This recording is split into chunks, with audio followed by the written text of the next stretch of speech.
Temple mount உலகின் மிக புனிதமான இடம், அதேவேளை தீர்வு காண முடியாத கடும் சர்ச்சைக்குரிய இடமாக உள்ளது. டெம்பிள் மவுண்டிற்காக மில்லியன் கணக்கானோர் தங்கள் உயிரையும் கொடுக்க தயாராக இருப்பதுடன் உலகின் எதிர்காலத்தையே தீர்மானிக்கக்கூடிய இடமாக இருப்பதால் இதன் உண்மையான சரித்திரத்தை ஆராய்ந்து அறிய வேண்டியது மிகவும் அவசியம். வேதாகமத்தில் டெம்பிள் மவுண்டின் 6000 வருட சரித்திரமும் அதன் ஆவிக்குரிய முக்கியத்துவமும் தெளிவாக எழுதப்பட்டுள்ளது.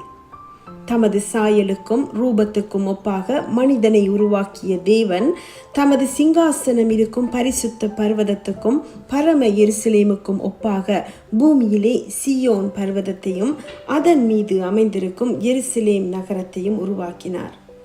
அவர் அஸ்திபாரம் பரிசுத்த பர்வதங்களில் இருக்கிறது.